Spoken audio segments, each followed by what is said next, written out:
Dear class, उम्मीद है कि आप लोग सब बखैर आफियत होंगे। ठीक है, आज हमारा जो है वो सेकंड ऑनलाइन लेक्चर है। इसमें हम लोगों ने एंटीबायोटिक्स के कुछ ग्रुप को जो है वो डिस्कस करना है, जो कि रह गए थे। दो ग्रुप मैंने आप लोगों को पहले लेक्चर में डिलीवर किए हैं, that is the cephalosporins and the tetracycline. Tetracycline में एक बात जो है वो डिलीवर करने वाली रह गई थी, वो ये थी कि टेट्रासाइक्लिन जो है वो हम लोग छोटे बच्चों को नहीं देते हैं। ठीक है, जो अंडर 8 एज के होते हैं उनको, क्योंकि उनकी टूथ डिवेलपमेंट हो रही होती है। टूथ डिवेलपमेंट का मतलब ये है कि उनमें दांत निकल रहे होते हैं उनके, तो टेट्रासाइक्लिन उनको इसलिए नहीं देते क्योंकि उनकी बोन्स में कैल्शियम डिपोजिशन हो रही होती है। जब टेट्रासाइक्लिन कैल्शियम के साथ जाके मिलेगी तो उनके जो बोन्स में जाके डिपॉजिट हो जाएगी, जिसकी वजह से उनको दांतों के मसले मसाइल जो है वो पेश आएंगे। इसलिए उनको जो है वो नहीं देते, या तो उनके दांत वीक होंगे, ठीक है, या फिर उनमें प्लेक्स वगैरह बन जाएंगे, इस तरह के जो है उनमें मजबूत दांत नहीं बनेंगे। उसके बाद हमारा थर्ड ग्रुप है, that is the sulphur drugs and sulphonamides. Sulphur drugs are synthetic antibiotics. अब यहाँ पे इसने बात की है सिंथेटिक एंटीबायोटिक्स की। ठीक है, सिंथेटिक एंटीबायोटिक में क्या है कि ये मैन मेड एंटीबायोटिक्स हैं। इनको हम लोगों ने क्या किया, लेबॉर्ट्री में जो है ना वो बनाया है। ठीक है, और ये क्या है, ब्रॉड स्पेक्ट्रम है। ब्रॉड स्पेक्ट्रम हमें पड़ा था, जिस तरह का भी बैक्टीरिया आएगा ये उसको किल कर देंगी, और ये बैक्टीरिया स्टैटिक है, उनकी ग्रोथ को रोक देंगी। ठीक है, इसका जो मोड ऑफ मैकेनिज्म है वो ये है कि inhibit the folic acid senses in bacteria. अब फोलिक एसिड जो है वो बैक्टीरिया, पीछे हम लोगों ने उसका पढ़ा था कि वो प्रोटीन को करता है, और ये किसको कर रहा है, फोलिक एसिड को। फोलिक एसिड भी चाहिए उसको अपनी सेल फॉर्मेशन के लिए, सेल ग्रोथ के लिए। ये एक तरह के वाइटामिन हैं। ठीक है, और ये सेल डिफ्रेंशिएशन में रोल प्ले करता है। ठीक है, जब उसके पास फोलिक एसिड की ही इनहिबिशन हो जाएगी बैक्टीरिया में ये सल्फर ड्रग्स लेने से, तो क्या होगा, प्रॉपर सेल वॉल नहीं बनेगी। जब उसकी प्रॉपर सेल वॉल नहीं बनेगी, उसकी ग्रोथ रिटार्ड हो जाएगी। ग्रोथ रिटार्ड होने की वजह से वो एंटीबायोटिक काम कर देगी, और हमारा जो बैक्टीरियल इन्फेक्शन है वो क्योर हो जाएगा। ये क्या करता है कि ये ट्रीटमेंट किस किस के लिए यूज़ होता है, निमोनिया के लिए, यूटीआईज के लिए, यूरिनरी ट्रैक्ट इन्फेक्शन के लिए। ठीक है, also use for infection lowering blood pressure low करने के लिए जो है। यहाँ पे आप लोगों का एक बॉक्स है, थायराइड्स डायूरेटिक्स जो है वो बताई हुई हैं। डायूरेटिक होता है कि इन्हांस यूरिन फॉर्मेशन।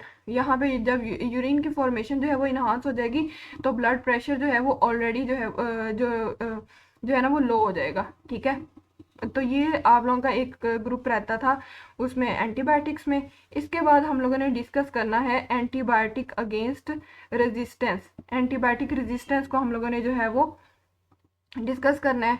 रेजिस्टेंस का मतलब होता है मुजाहमत। ठीक है, जेनेटिक मटेरियल, बैक्टीरिया अपना क्या करता है, जेनेटिक मटेरियल चेंज कर लेता है और क्या करता है, रेजिस्टेंस क्रिएट करता है। अब इसके बहुत सारे रेजिस्टेंस क्रिएट करने के ना बैक्टीरिया के मैकेनिज्म है एंटीबायोटिक के अगेंस्ट। एक क्या करता है, यहाँ पे आप लोगों को ये बैक्टीरियल सेल बना हुआ नजर आ रहा होगा। यहाँ पे इसमें ना डिफरेंट चैनल्स होंगे इसकी सेल वॉल में, बैक्टीरियल सेल वॉल में। अब जो एंटीबायोटिक हमने ली है वो इन चैनल्स में आएगी, और बैक्टीरिया क्या करेगा, इन चैनल्स को या तो ब्लॉक कर देगा, ठीक है, या अगर वो एंटीबायोटिक इसमें आ गई है तो यहाँ पे अपना एक एग्जिट चैनल बनाएगा। ठीक है, और उसको एग्जिट चैनल के थ्रू बाहर निकाल देगा। ठीक है, और यह करेगा, इंटरनल जो है उसमें मैकेनिज्म उसका चेंज हो जाएगा। इंटरनल मैकेनिज्म जो है वो वर्किंग करना स्टॉप कर देगा एंटीबायोटिक के अगेंस्ट, तो भी रेजिस्टेंस क्रिएट हो जाएगी। चौथा पॉइंट क्या होगा कि वो केमिकली जो है वो चेंज कर देगा एंटीबायोटिक को। एंटीबायोटिक हमने ली है, बैक्टीरियल सेल वॉल तक या बैक्टीरियल सेल तक गई है। ठीक है, उसने क्या किया, एंटीबायोटिक की केमिकल को ही जो है वो चेंज कर दिया। क्यों, क्योंकि उसके पास इस तरह के एंजाइम्स अवेलेबल है। और क्या करेगा bacterial cell wall, antibiotic resistance change. अब एक बैक्टीरिया में ना रिप्रोडक्शन के लिए एक प्रोसेस होता है जिसको हम लोग कॉन्जुगेशन प्रोसेस कहते हैं। दो बैक्टीरिया आपस में क्या करते हैं, मीट करते हैं। ठीक है, और उनका जो जेनेटिक मटेरियल एक्सचेंज करता है। अब यहाँ पे जो पेरेंट सेल होगा ना वो ऑलरेडी उस बैक्टीरिया के उस एंटीबायोटिक के अगेंस्ट जो है ना रेजिस्टेंस क्रिएट की हुई होगी, उसके जो जीन्स में रेजिस्टेंस होगी।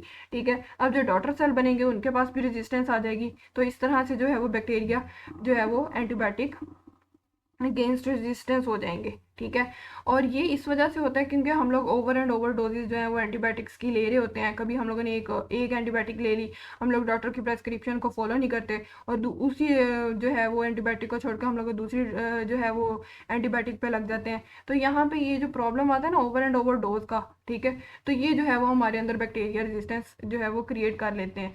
और क्या होता है कि बैक्टीरियल स्पोर्स, हमने ये एक एंटीबायोटिक ली, हम लोग ठीक हो गए, ठीक है। अब वो जो ठीक होने का मतलब है वो ये है कि हम लोगों ने पूरी डोज नहीं ली, हम लोगों ने कोर्स पूरा नहीं किया एंटीबायोटिक का, ठीक है। जितनी हमें डॉक्टर ने कही थी उतने दिन हम लोगों ने मेडिसिन नहीं ली, तो क्या करेगा, जो उस बैक्टीरियल स्पोर्स होंगे वो हमारे अंदर रह जाएंगे।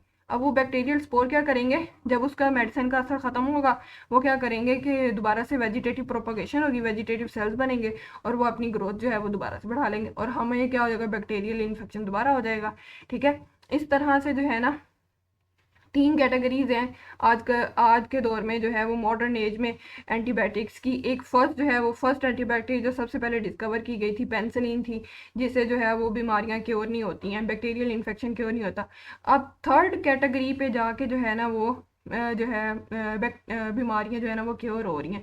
वो इस वजह से थर्ड कैटेगरी पे जाके हो रही हैं क्योंकि बैक्टीरिया ने उनके अगेंस्ट जो है बाकी फर्स्ट 2 कैटेगरीज है उनके अगेंस्ट रेजिस्टेंस क्रिएट कर ली हुई है, ठीक है। एक यहाँ पे वर्ड आप लोगों का आया एफिकेसी का, काम करने की सलाहियत। अब एंटीबायोटिक वहां पे काम करेगी जहां पे बैक्टीरियल इन्फेक्शन हुआ हुआ है, ठीक है। अगर हमें वायरल इन्फेक्शन हुआ है, ठीक है, और हम लोग एंटीबायोटिक लिए जा रहे हैं, तो वो हमें कैसे क्योर होंगे हम उससे, ठीक है। हमें तो फिर कोई वैक्सीन लगवानी चाहिए या कुछ इस तरह का दूसरी मेडिसिन लेनी चाहिए, हम तब फिर एंटीबायोटिक नहीं लेंगे। जब हम लोग एक गलत मेडिसिन ले रहे हैं तो तब भी हमारी बॉडी में क्या है, उनके अगेंस्ट हमारे जो डिफेंस सेल्स हैं, तो इम्यूनिटी के लिए वाइट वाइट ब्लड सेल्स हैं, वो क्या करते हैं, इम्यूनिटी काज कर देते हैं। तो ये जो है ना आप लोगों का टॉपिक है। इसमें antibiotic are extremely important in medicine but unfortunately bacteria are capable of developing resistance to them, such bacteria are not affected by commonly used antibiotics, ठीक है। अब एक बंदा जो है वो हॉस्पिटल जा रहा है, वो हर तरह की एंटीबायोटिक से जो है ना वो जो है ना वो रेजिस्टेंस उसके अंदर क्रिएट हो गई है। क्यों? क्योंकि उसने जो है ओवर एंड ओवर डोजेज ली हैं उसने हर एंटीबायोटिक की, अब वो उसे क्योर नहीं हो रहा। तो ऐसा बंदा जो है ना फिर वो दवा जो है ना वो काम नहीं करेगी, फिर उस पर दवा काम करेगी, ठीक है। Bacteria can also transfer the genes responsible for antibiotic resistance. वही मैंने बताया कि उनमें कॉन्जुगेशन का प्रोसेस होता है जिसकी वजह से जो है ना वो अपना डॉटर सेल में भी जो है ना वो रेजिस्टेंस सेल जो है वो क्रिएट हो जाते हैं, रेजिस्टेंस जीन्स अपने ट्रांसफर कर देता है।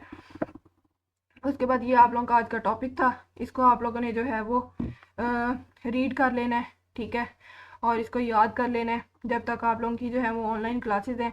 इंशाल्लाह आप लोगों के टेस्ट सीरीज़ भी जो है वो जल्दी स्टार्ट हो जाएगी। आज के लिए इतना ही, अल्लाह हाफिज़।